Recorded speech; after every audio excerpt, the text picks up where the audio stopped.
Hola Manuelita, ¿me recuerdas? Sí, hola. Estuvimos creando un sistema de comunicaciones. Hasta el momento hemos aprendido cómo viajan las señales eléctricas que representan la voz a través de un cable. Vimos cómo el cable introduce problemas en la transmisión de las señales debido a sus características eléctricas y el ruido asociado por el ambiente. Bien Manuelita, recuerda que proponemos un modelo de línea que tiene en cuenta la atenuación con un bloque de ganancia en función de la longitud del cable y su factor de atenuación medido por cada 100 metros en decibelios. El ruido a través de un generador de ruido gaussiano donde la varianza de la señal aleatoria es principalmente función de la temperatura ambiente y se limita el ancho de banda con un filtro. ¿Y dónde están los bloques que me mencionas? Resulta que el subsistema está oculto detrás de una máscara. Esto significa que ahora solo es necesario ver las variables que asocian los bloques con el funcionamiento de la línea. Puedes verlos desde aquí. Para crearlo, primero debes construir el subsistema, seleccionándolo y dando la opción Create Subsystem, ya lo tienes. Ahora, en la opción Crear máscara, y luego puedes asociar los parámetros según las variables utilizadas. Esto se edita desde esta opción. Ah, ok. Leeré más sobre eso. Pero continuando con lo anterior, después de pasar por la línea, ¿las señales fueron adecuadas para equilibrar el volumen o la intensidad de cada una? Es decir, si llego a susurrar, la señal será amplificada, y si llego a gritar, esta será atenuada. Exacto. Recuerda que a esto se le llama compasión. Y después se muestrean tanto en tiempo como en amplitud, muestrear y cuantizar. Pero recuerdo que me habías dicho que después del concentrador las señales viajan como pulsos. Sí, Manuelita. A estas señales las llamaremos digitales. De hecho, para entender cómo ocurre este proceso, trataremos de estudiar un concepto conocido como modulación PCM. La modulación PCM, por sus siglas en inglés Pulse Code Modulation o modulación por codificación de pulsos, consiste en representar una señal, la que se transmitirá como valores de amplitud entre alto y bajo. A esta señal, que solo puede tomar dos valores, se le conoce como señal de bits, que se basa en el sistema binario. Para esto haremos uso del bloque Integer to Bit Converter. Sin embargo, este bloque no funciona por sí solo, necesita dos bloques adicionales, un buffer y un unbuffer. El buffer convertirá los datos en serie a paquetes de 3 datos y el unbuffer convertirá de nuevo en serie los datos.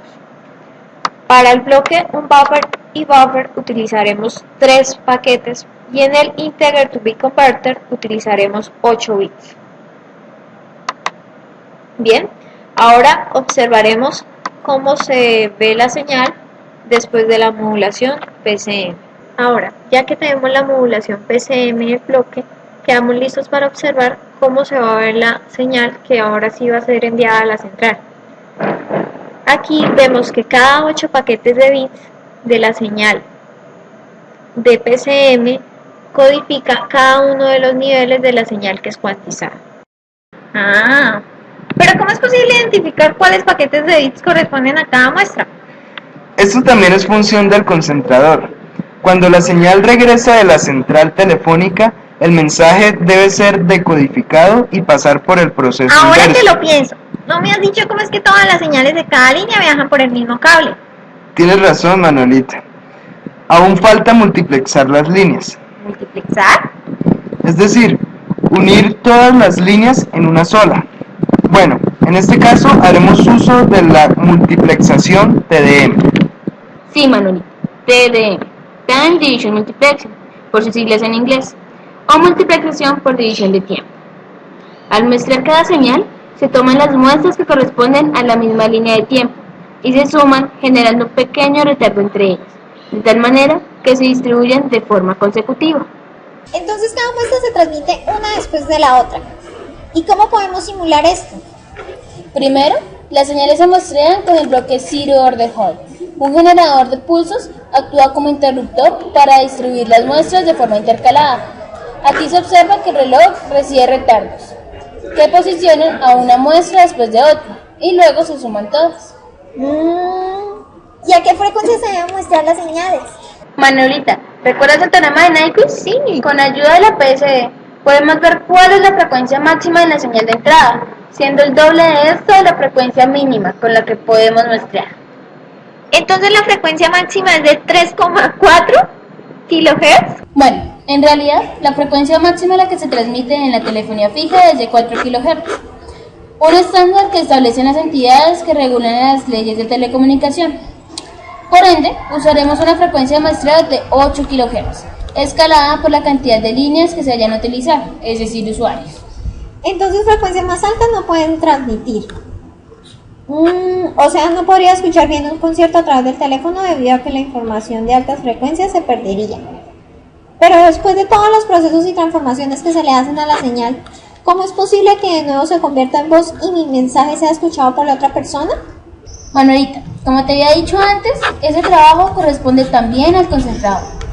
Después de que la señal es recibida por el concentrador, pasa por el proceso de modulación PCM, donde se recuperan los niveles que representan el valor de las muestras. A continuación, pasa por el descuantizador, que asigna valores continuos por medio de funciones de aproximación. Luego se restauran los niveles de tensión con ayuda del expansor. Y finalmente, las señales son demultiplexadas y dirigidas al destinatario. Pero ¿cómo se asegura que el mensaje llegue a la persona correcta después de todo el proceso? Bueno, partamos de que las muestras de cada línea son consecutivas. Al tomar una muestra cada periodo de la señal de sincronismo, esas deben corresponder a la misma línea telefónica. Y para que su destinatario sea el correcto, se debe escoger la extracción en el instante adecuado.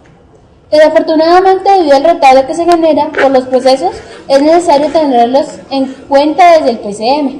Claro, para saber qué paquete de 8 bits corresponde a la muestra correcta. Sin embargo, la entrada del concentrador tiene un receptor. Aquí se cumple una función muy importante.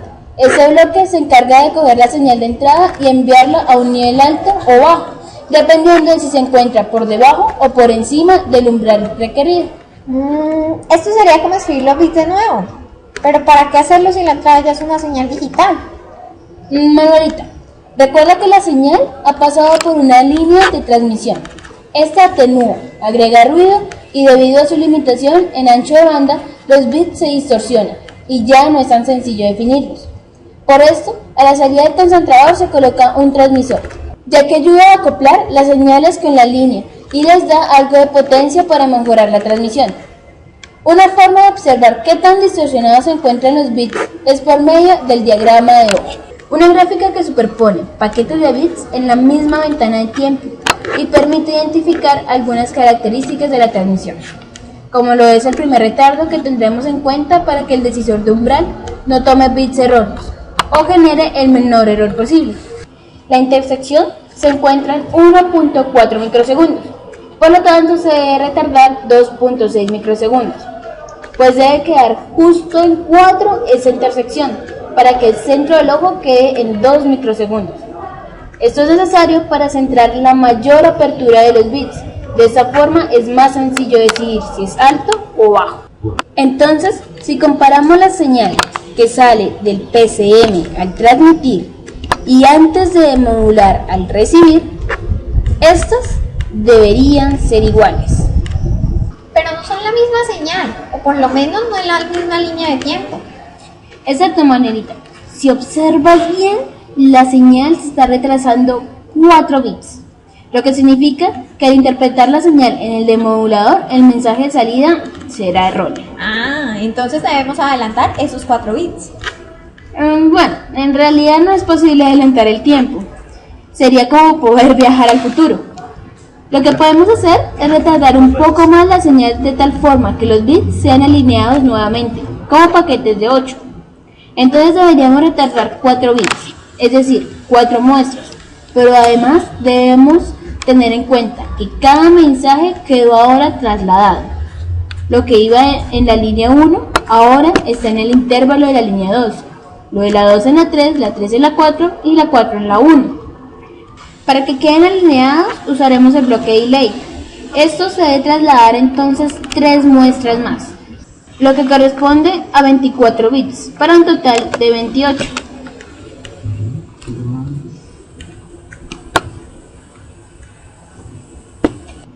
Entonces siempre se pueden recuperar todos los bits y el mensaje correcto.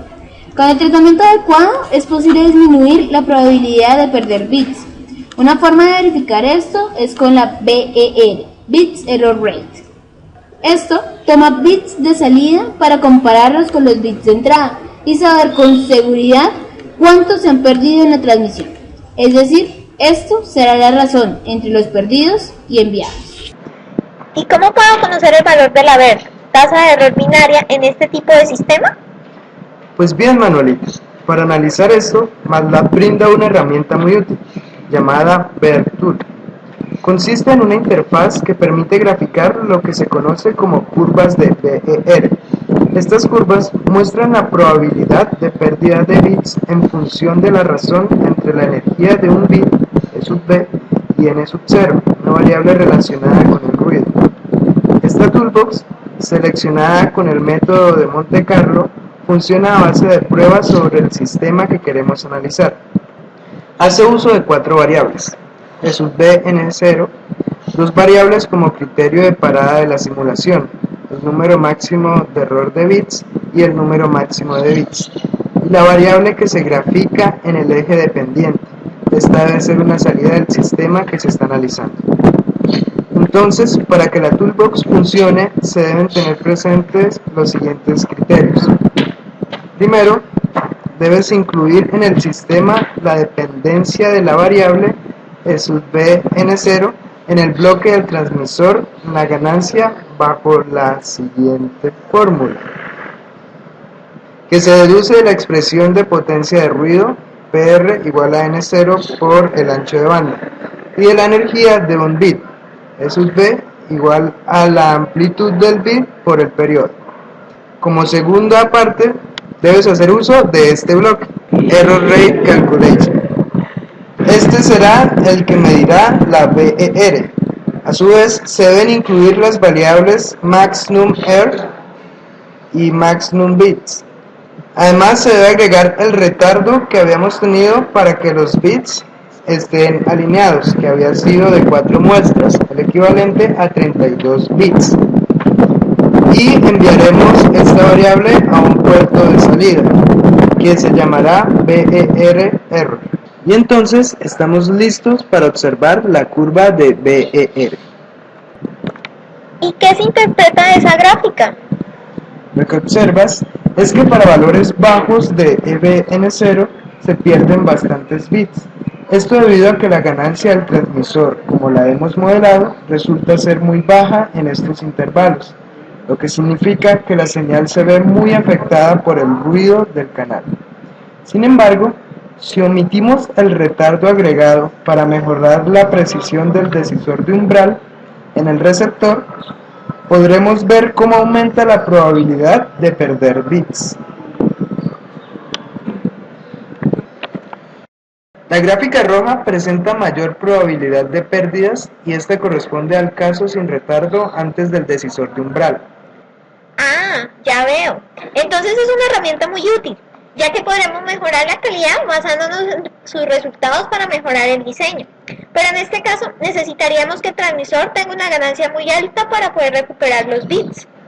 En este caso sí, pero existen formas de mejorar el funcionamiento del receptor, permitiendo recuperar la información así esté muy afectada por el ruido. Pero de ellas hablaremos en otro momento. Espero con ansias nuestro encuentro. ¡Hasta la próxima!